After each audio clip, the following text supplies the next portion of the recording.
নির্বাচন দিয়েছে, যে নির্বাচনে আওয়ামী লীগ, মুক্তিযোদ্ধা বা আমাদের 14 দল আমরা কেউ ইলেকশন করতে পারবো না।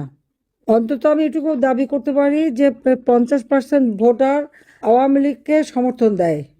বারবার তারা সার্ভে করে সেই রিপোর্ট পায়, যে কারণে আওয়ামী লীগকে তারা নিষিদ্ধ করেছে। একটা দখল করার জিনিস নিয়ে এত বড় কথা বলার কি অধিকার আছে? আমি তো ডক্টর ইউনূসকে বলছি, আপনি আসেন না, আমার আওয়ামী লীগের একজন যে কোনো কর্মীর সাথে যে কোনো নির্বাচন এলাকায় নির্বাচন করেন, দেখি জনগণ কাকে চায়। সে সাহস তার নাই। কারণ বাংলাদেশে সবচেয়ে বড় জালিয়াত যদি কেউ থেকে থাকে সেটা হলো ওই ইউনূস। সে ক্ষমতা দখল করেছে, এখন নির্বাচন দিচ্ছে। জনগণের নির্বাচিত সরকারকে হটিয়ে ক্ষমতা দখল করে সে অবৈধভাবে, অসাংবিধানিকভাবে সে যে ক্ষমতা দখল করলো, নির্বাচন দিল, তার কি সেই অধিকার আছে নির্বাচন দেবার? আওয়ামী লীগকে সে নিষিদ্ধ ঘোষণা করায়। আওয়ামী লীগের অপরাধটা কি? আমার বিরুদ্ধে বলেছে আমি নাকি 1400 মানুষ হত্যা করেছি। আমি তো কোনো মানুষ হত্যা করি নাই। আমি কেন হত্যা করতে যাব? আমি তো মানুষের অধিকার প্রতিষ্ঠা করেছি, মানুষের আর্থসামাজিক উন্নয়নের জন্য কাজ করেছি। আজকে 1400 লোক হত্যা করার কথা যে বলে, তারা কি হিসাব দেখাতে পেরেছে? দেশে আমরা একটা শান্তিপূর্ণ ব্যবস্থা করেছিলাম, আজকে সব ধ্বংস। এই অবস্থায় নির্বাচন দিয়েছে, আওয়ামী লীগ কেন ইলেকশন করতে পারবে না? ঠিক আছে, আওয়ামী লীগ যদি এত অপরাধ করে থাকে, হ্যাঁ, আমার তো মৃত্যুদণ্ডও দিয়েছে, আমি তো করতে পারবো না ইলেকশন, ভালো কথা, কিন্তু আওয়ামী লীগকে কেন ইলেকশন করতে দেবে না? জনগণ সিদ্ধান্ত নিক, নির্বাচন অবাধ নিরপেক্ষ নির্বাচন করুক, জনগণ সিদ্ধান্ত নিক কাকে তারা চায়। যদি জনগণ আমাদের ভোট না দেয়, ঠিক আছে, আমরা তা মেনে নেব, কিন্তু আমাদের নির্বাচন করতে দেবে না কেন? এবং ডক্টর ইউনূসের কি অধিকার আছে আমাদের নির্বাচন থেকে দূরে রাখার আর আওয়ামী লীগকে ব্যান করার? সে কে?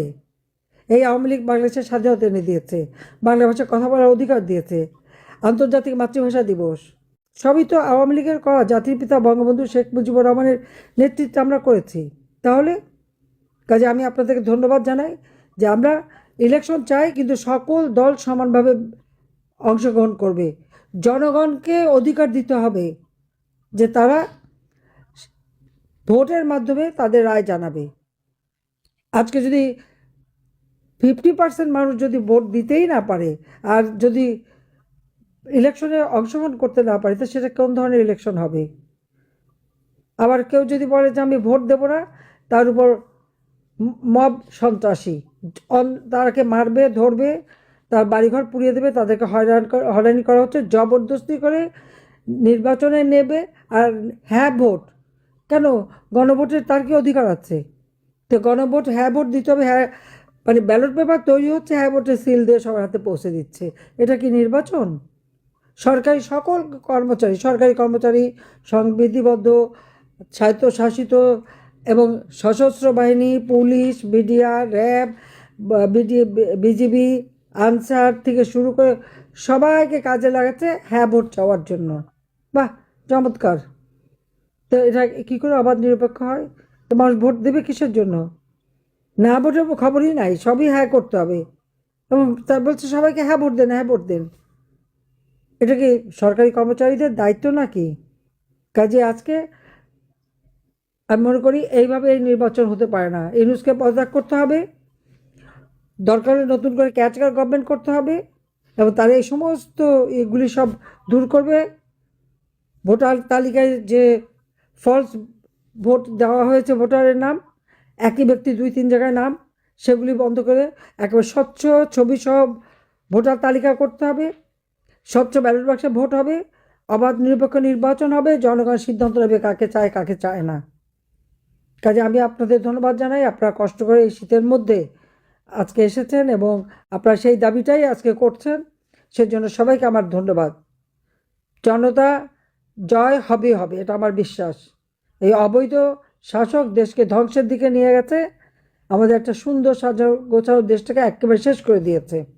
আর একের পর এক আওয়ামী লীগের 10,000 নেতা কর্মীর কোনো খবর নেই।